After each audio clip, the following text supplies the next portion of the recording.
How about that welcome? Thank you very much.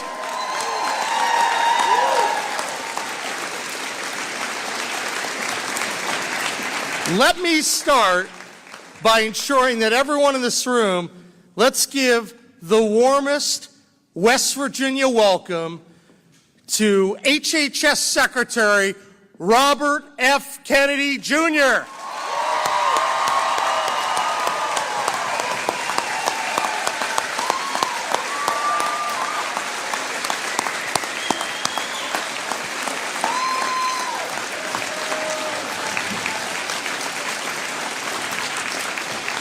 Guys, why don't you take a seat?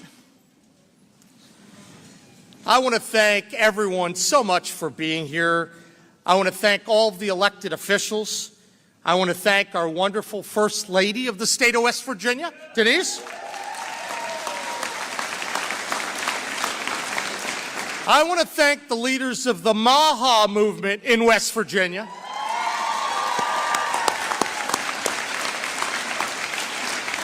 We want to thank the principal of the school, Maria Bird.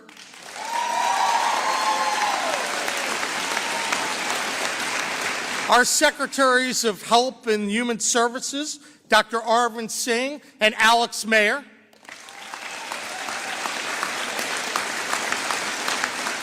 And we also have a special shout out for the key leaders in West Virginia who have made today's event possible. I'm going to go through them real quick, and they're going to have a moment to speak in a few minutes. Chairman Jason Barrett, who also represents you right here in this district.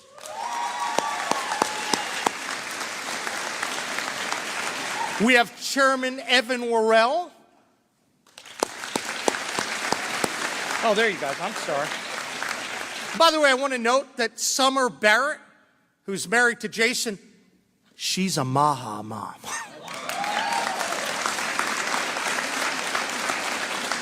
We have Chairwoman Laura Chapman, good friend. Thank you for coming up. And Chairman Adam Burkhammer. Adam's been a big leader here. Thank you. But most of all, we're really grateful for our special guest, RFK Jr. And quite frankly, not just for being here, but being one of the few voices in the country willing to speak the truth, even when it's inconvenient.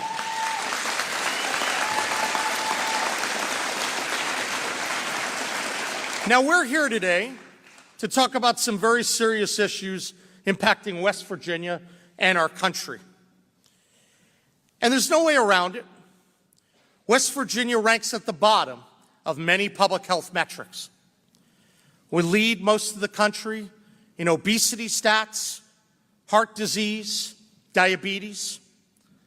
Our children are diagnosed with ADHD at rates well above the national average. And we have one of the lowest life expectancy rates in the United States. That's the bad news. But we have good news. We have the power to change it. Yes, we do. And I plan to lead by example. I plan to travel this journey with you, and I'm going to do my best, my personal best, to make the hard choices to get healthier. You see, I want all West Virginians to have happy, long, healthy, and purposeful lives, spending time with friends and family and all the things that really matter. And I'm not afraid to admit that I've not always made the best food and exercise decisions in my life, but I will do my best to get better. That's why today I'm proud to launch what I'm calling the 4 pillars of a healthy West Virginia. First, we have to clean up the food. We really do. Let's start with no more dyes and dangerous additives in the schools.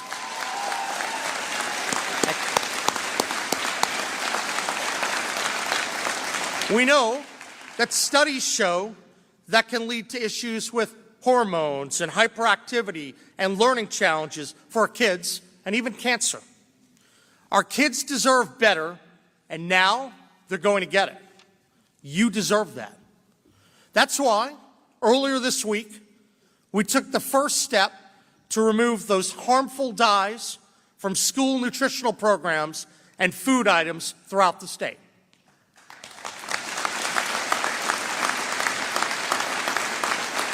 I'm thankful to the legislature for their leadership in passing this bill and making West Virginia a leader, the first state in the nation to make sweeping changes to clean up our food.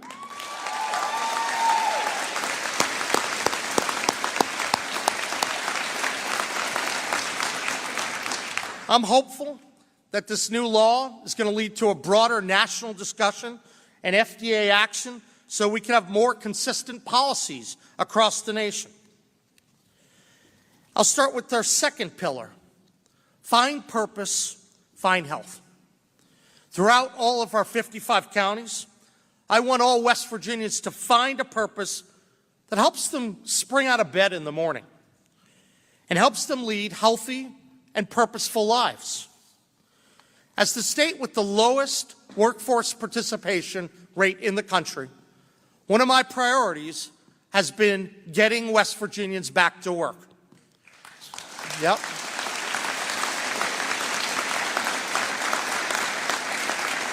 So, today, I'm announcing my intent to expand work, training, and educational requirements for SNAP recipients.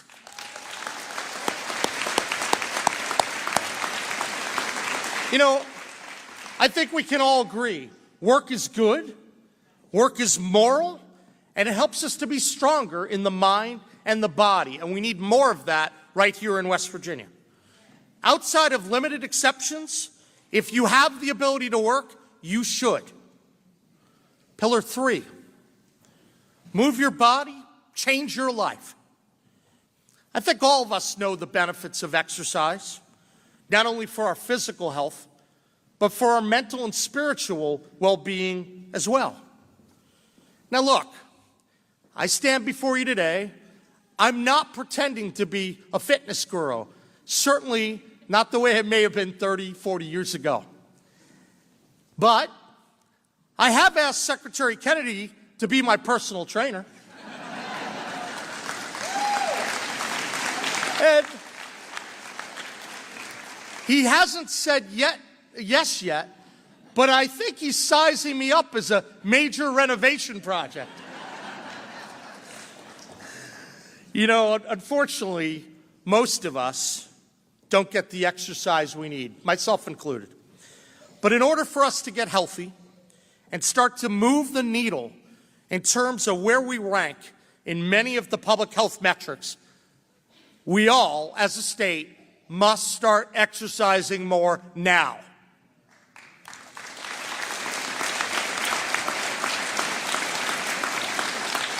That's why today, part of our third pillar, I'm announcing a statewide exercise movement.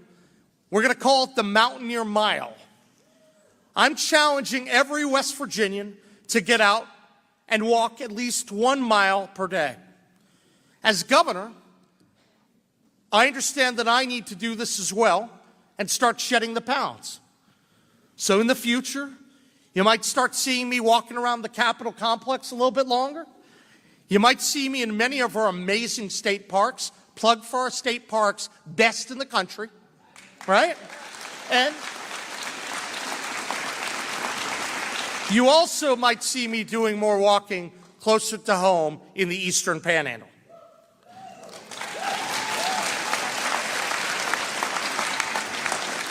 Our fourth pillar, we want to reward healthy food choices. We need to change the SNAP system so that West Virginians are incentivized to make healthy choices, like choosing fresh produce, lean meats, and natural foods over a lot of the ultra-processed crap that barely qualifies as food, right? So, beginning today, we're asking for help to realign SNAP so that good food choices are easier to make. If taxpayers are paying for it, let's make sure it fuels health, not disease.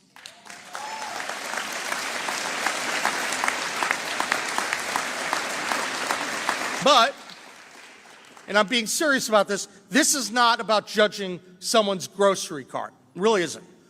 I don't want to do that. I don't think anyone here does. But it is about asking a fair question.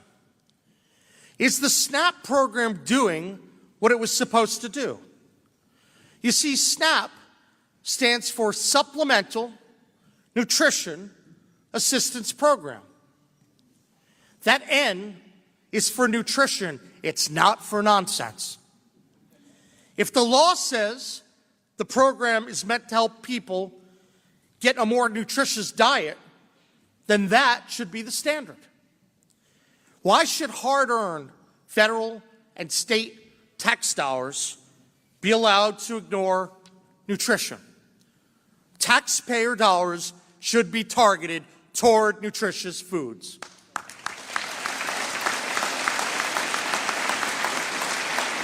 That is why today I'm also intending to request a SNAP waiver from the federal government to no longer have taxpayer-subsidized soda as an entitlement under SNAP.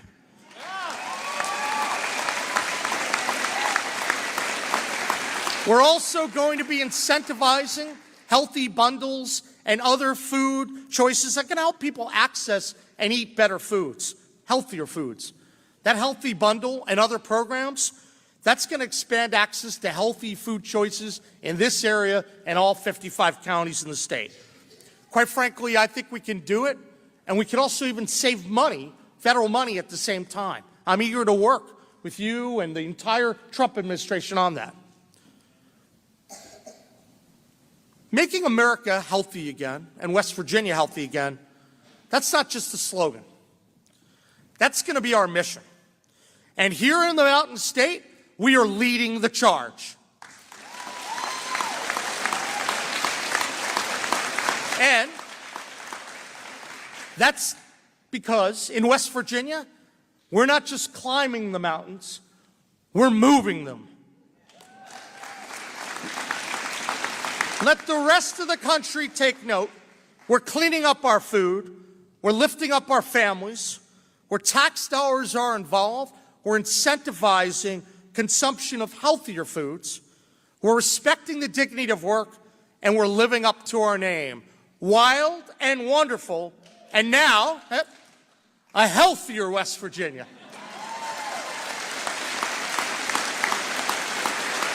So, it's my honor to be here today. I thank you all for coming.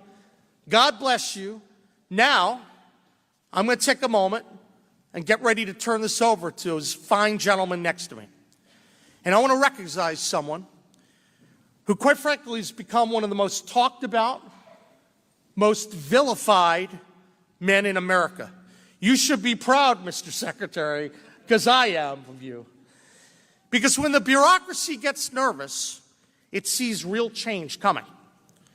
Secretary Kennedy has been willing to speak hard truths, take on powerful interests, and stand up for everyday Americans, even when it wasn't popular, even when it wasn't easy. He's not afraid of a fight, and that's exactly the kind of leadership we need in Washington. So today, on the heels of a major public health win in West Virginia, we are proud to stand with them. Please join me in welcoming a warrior for children, a man who refuses to back down, HHS Secretary Robert F. Kennedy Jr.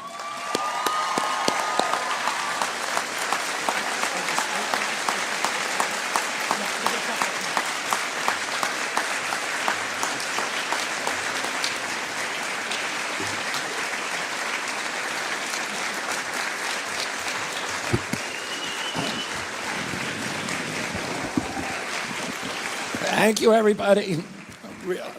And thank you, Governor Morrisey.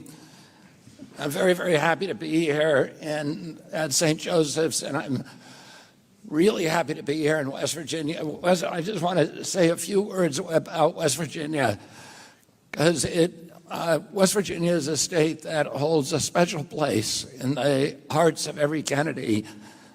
In the 1960 campaign, I was living in McLean, Virginia. But my parents disappeared into West Virginia for about 6 weeks, and we didn't see them, as well as all of my aunts. My uncle, President Kennedy, who was then in the Senate, was running for president, and the consensus wisdom around the country was that a Roman Catholic, could not be elected president of the United States. Al Smith had run against President Roosevelt. He was a Catholic from New York, Catholic governor, very, very popular. And when people found out that he was Catholic, there was a resurgence of the Ku Klux Klan. There were crosses burned all across the country. And he lost the election catastrophically. And people just felt, Americans felt, and the pundits all felt, that America would never elect a Catholic president. When my uncle decided to run for president, he knew that he had to win West Virginia. West Virginia had the lowest number of Catholics, less than 2% of the population was Catholic. And it was thought to be a place where there was a lot of anti-Catholic prejudice. It had voted overwhelmingly against Al Smith. It was critical to my uncle's campaign that he win this state and show the country that a Catholic could win the presidency. Well, he came down to West Virginia, and his objective was to shake the hands of every person in West Virginia. And I think he came very close. And my parents came down, my uncles, my aunts, luckily we had a lot of Kennedys, and they all came down, and they spent time really getting to know the people in West Virginia and understanding the issues in the state, the problems, and those things stayed with him throughout his presidency. And on Election Day, he won the state of West Virginia overwhelmingly. And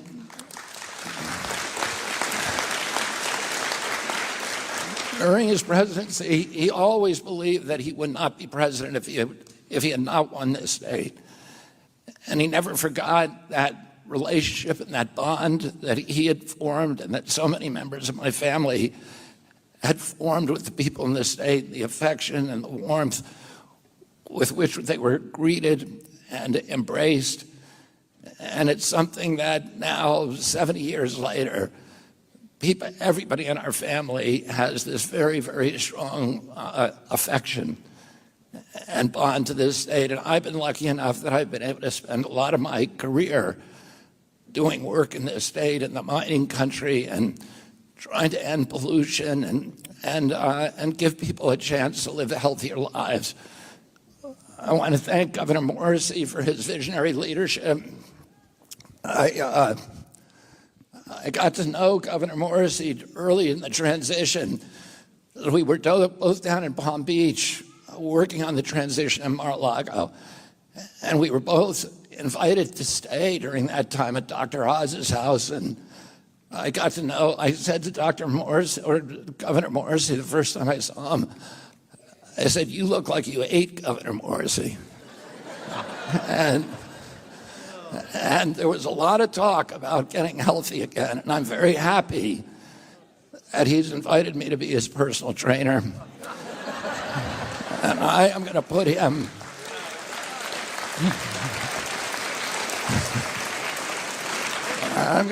on a really rigorous regimen. And we're going to put him on a carnivore diet.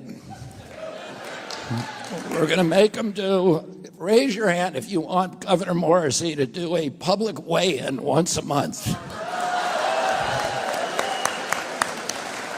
And then when he's lost 30 pounds, I'm going to come back to the state and do a celebration and a public weigh-in with him.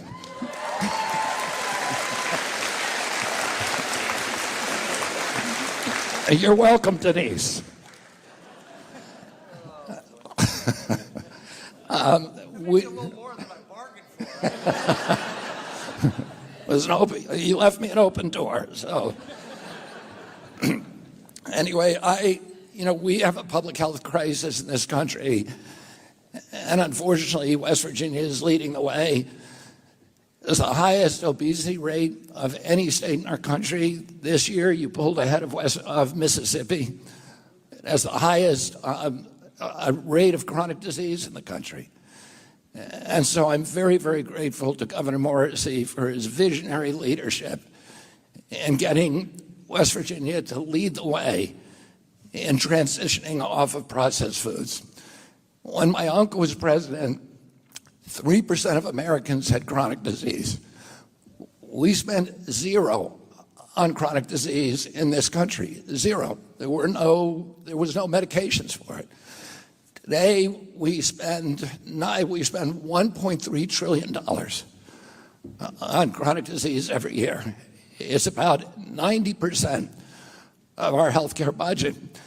And you know, for most of my life, the Republicans and Democrats have been fighting about a healthcare plan, about treatment, really a sick care plan, about how to treat all this illness. Should it be Obamacare, the affordable health plan? Should it be public-private partnership? Should it be a single payer? These are what the big battles that you read about on Capitol Hill. The real battle is that we're getting sicker and sicker every year. And it's really just a debate about who's going to pay the treatment. Nobody has been focused on how do we get ourselves less sick.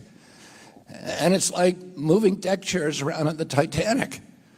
No matter what you do, our country is going to go bankrupt. It's now, you know, when I was a kid, diabetes rates in children were almost zero. Juvenile diabetes, a typical pediatrician would see one case of diabetes in his lifetime over a 40 or 50-year career. Today, 1 out of every 3 kids who walks through his office door is pre-diabetic or diabetic. 38% of teens are now diabetic, 50% of adults.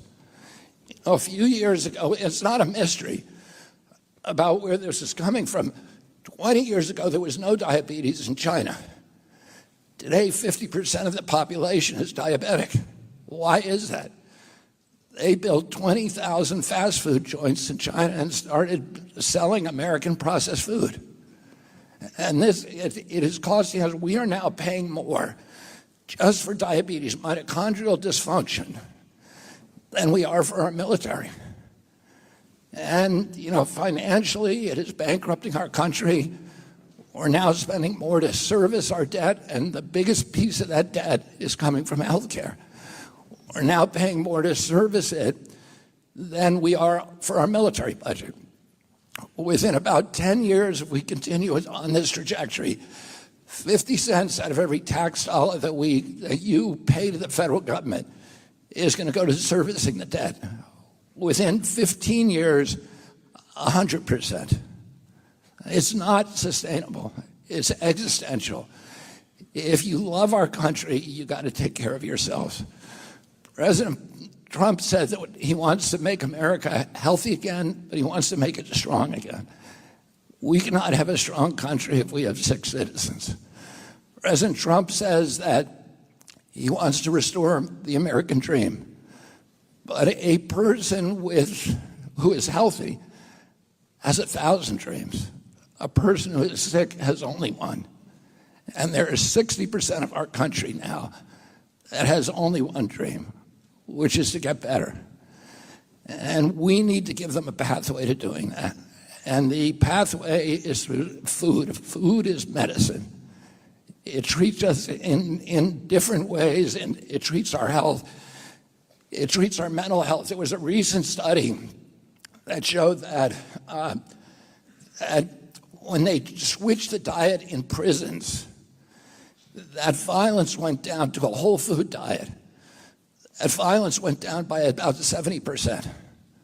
When they switched the diet in juvenile detention centers, the whole food diet, violence went down 100%. There's a scientist at Harvard now who is curing schizophrenia with a carnivore diet. So the loneliness, the dispossession, the crisis that we have in mental health, in suicide, in ADD, ADHD, all of these are linked, and particularly to the dyes. It's very clear the dyes that Governor Morrisey is banning. all of them are linked in very, very strong studies to ADHD and to cancers. So we're seeing an explosion in cancers in this country. We're seeing an explosion in infertility. Teenagers today have 50% of the sperm count and 50% of the testosterone of 68-year-old men. Girls are now reaching puberty 6 years earlier than they're supposed to, between 10 and 13 years old. Other countries are not experiencing this. We've seen autism rates go from 1 in 10,000 when I was a kid, 1 in 10,000, 1 in every 36 kids today, 1 in 22 boys in California. And the obesity rates have gone up to, as I said, 50% in adults, or 70% overall obesity or overweight, from 3%. In Japan, it's still 3%, because they're not eating these foods. They have nutrition programs in the foods where they have a nutritionist in every school who's in charge of the menu, and they eat healthy foods, so they don't have these illnesses. And we, when I was a kid, we were the healthiest, most robust people in the world. And today we're the sickest. 60% of Americans, from 3% when my uncle was president, 60% today have chronic disease. And it's not happening in other countries. During COVID, we had 16% of the COVID deaths in this country. We only have 4.2% of the world's population. So we literally did worse than any country in the world. And when you ask CDC, why are Americans dying from COVID at higher rates than any place on earth when we have all the money? They said, well, it's not our fault. It's because Americans are so sick. That is their fault. And we're going to change that. But they said that according to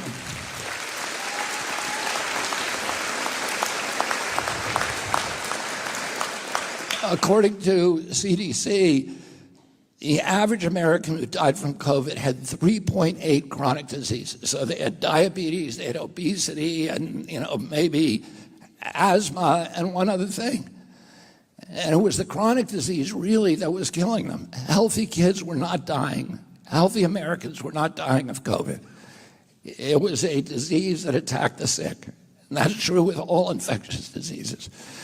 If we can make ourselves, the biggest thing that we can do for pandemic preparedness is to make ourselves healthy again. We're now, 74% of American kids cannot qualify for military service because of chronic disease.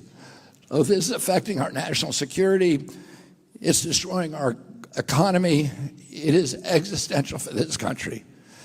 And we need to change it. And I am so happy that you have a visionary governor in this state and that West Virginia is now leading the way.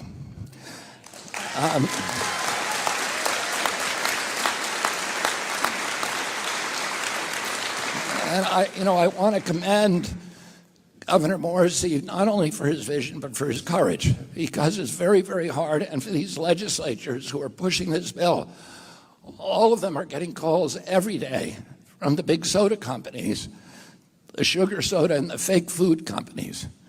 We're not eating food, we're eating food-like substances.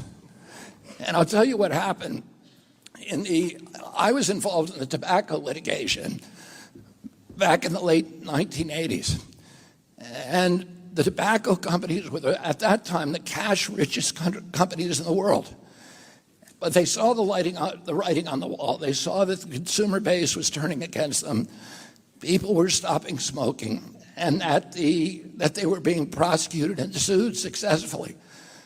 So they settled those lawsuits, but they also started shifting their resources to diversify their companies. And they went out and they bought the food companies. So by 1994, the two biggest food companies in the world were R.J. Reynolds and Philip Morris, tobacco companies. They took about 10,000 scientists who were all engaged in nefarious ways to make tobacco more addictive. and they put them to work making food addictive, inventing ingredients in the laboratory that would make it do things to food. For example, they found out that food that you fill up, your brain tells you your stomach is filled, in part by counting the number of times you chew. So they started adding softeners to our food so that you wouldn't chew so much, so you'd have a sense that you're unsatisfied, you're insatiable, you're never full, so that you keep pouring it down your mouth. And that's just one of the many things they did. They added sodium and sugar. Sugar is as addictive as crack, and it's almost as bad for you. It kills you just as surely, it just kills you a little slower. It feeds tumors, it destroys your body, it destroys your brain. And they added more and more sugar to make us addicted to their products. And these companies are now, just like the tobacco companies were, are flooding into the offices of your state leaders and legislatures, of the governor, and they're telling him he's making a big mistake. They're telling him that they're going to stop writing checks, that they're going to run people against them, that they're going to destroy their political careers. And Governor Morrisey was telling me that he met with the soda companies this week, and they said to him, you need to be educated about this.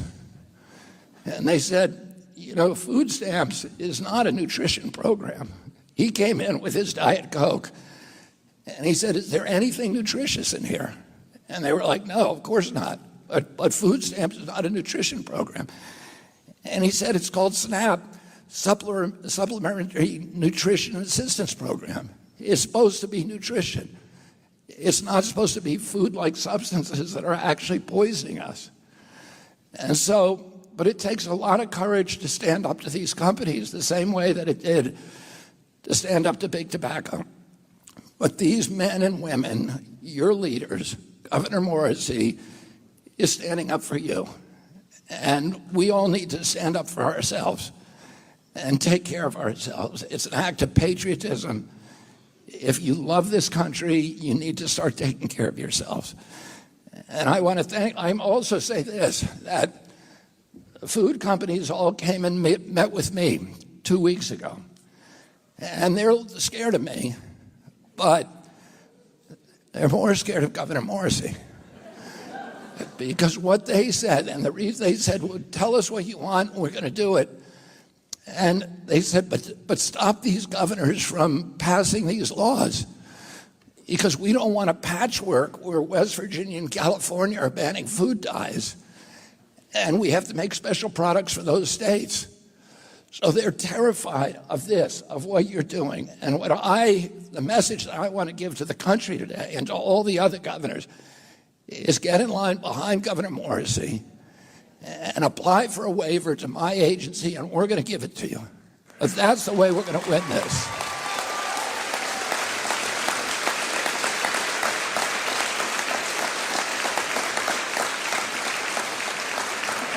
I want to thank all of you. I want to thank the Maha moms who got me into this office, and President Trump, who has given me free rein to do anything I need to do to make America healthy again. And then I particularly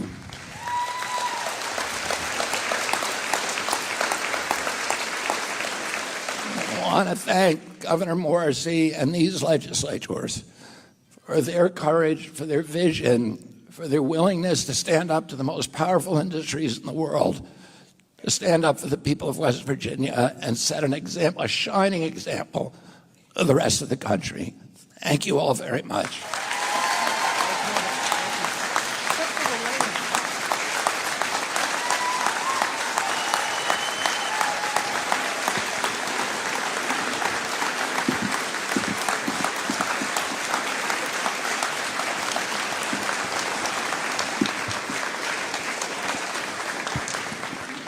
You know, I thought that was a wonderful speech, except for the darn weigh-in part. What is that all about? You know, I want to thank Secretary Kennedy for coming in. We're going to, just in a moment, I'm going to sign the letter of intent to ask for multiple SNAP waivers. But before I do, I want to give 30 seconds to just a minute to these amazing legislators who really have been dedicated to the cause. And so I want to start by recognizing Chairman Jason Barrett to come up, and also his beautiful wife, Summer. Why don't you come right up?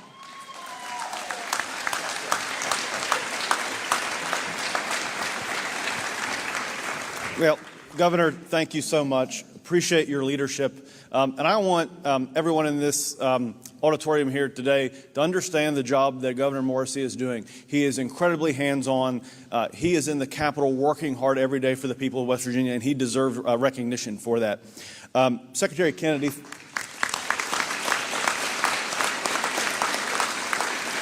Secretary Kennedy, thank you so much for your leadership and inspiring a movement across this country. Our country is in debt for you for doing that. Thank you so much for doing that. When Delegate Worrell and I had our initial conversation about a food dyes bill and what we could get done, I started to talk to some folks about that and getting some feedback.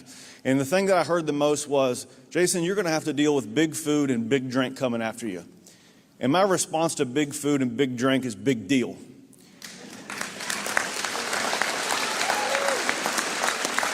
And my colleagues and I, we took on this fight for one very simple reason. The people of West Virginia are worth it. And we're going to continue to do things in West Virginia to make West Virginians healthy again. I want to give a huge shout out to my wife, who has educated me more on this issue than I can ever imagine. My favorite Maha mom, Summer.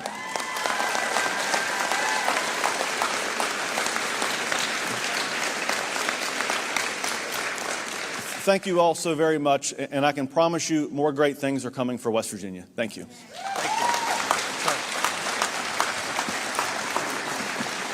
All right, I'd now like to recognize the individual on the Senate who helped shepherd this through, Chairwoman Chapman. Why don't you come on up? Good friend of mine. She's done a great job. Nice to see you, Laura. Thank you very much. I want to give my sincere appreciation and thanks to Governor Morrisey, who is doing an amazing job and really has put us in the forefront on this issue. And I just want to thank you for your leadership. And also for Secretary Kennedy, who has put these issues into the mainstream media and into our lives. Without his leadership, most of us wouldn't even be able to know half of these issues. We do have the worst health outcomes in America, and Delegate Worrell and I are working hard in our health committees to try to make our lives better. 27% of our citizens live in a food desert, and I just want everybody to realize we're here for the children. You all are our future leaders. You're our future, and we need to make sure that we do a great job for you. So thank you very much. Thank you for being here, and thank you for the invite. Nice to see you. Thank you. The individual who really was one of the key folks in the House driving this through, the chairman of our health committee, Evan Worrell.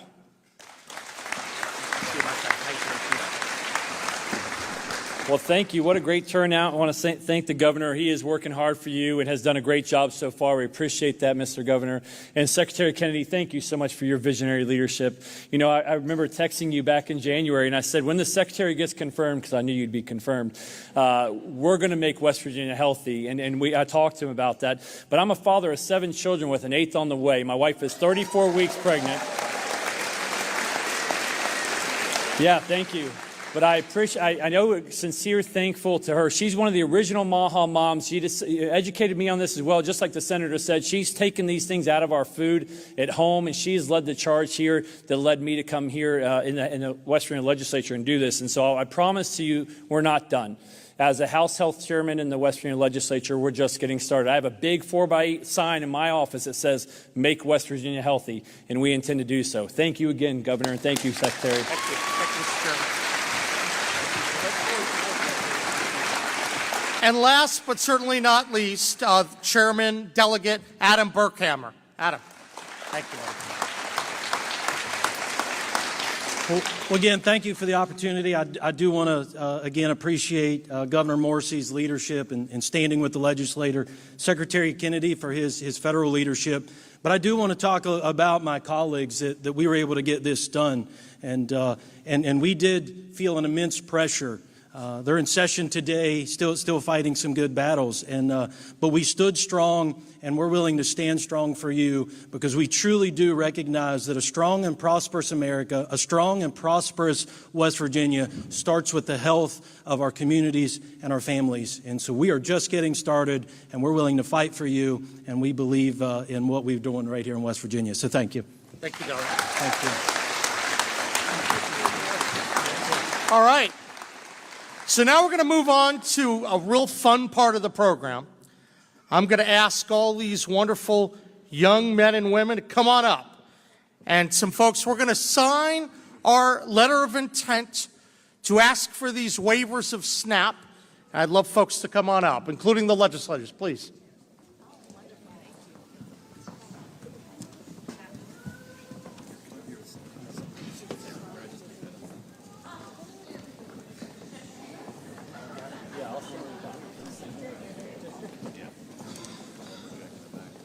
You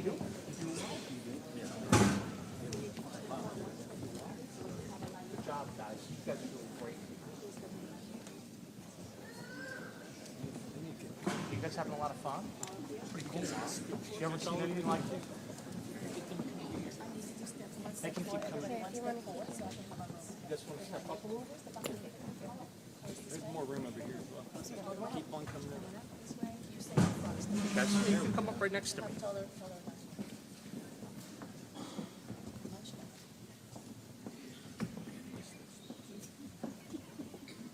There's more room over here.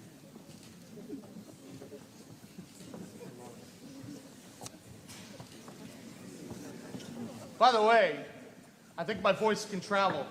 Isn't it a wonderful and a historic moment to have a Kennedy in West Virginia? That's right.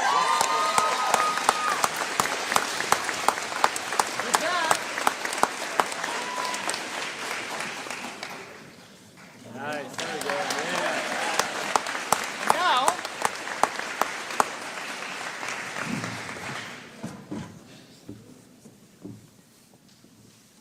now I will be signing the intent for the state of West Virginia to file multiple SNAP waivers as I described.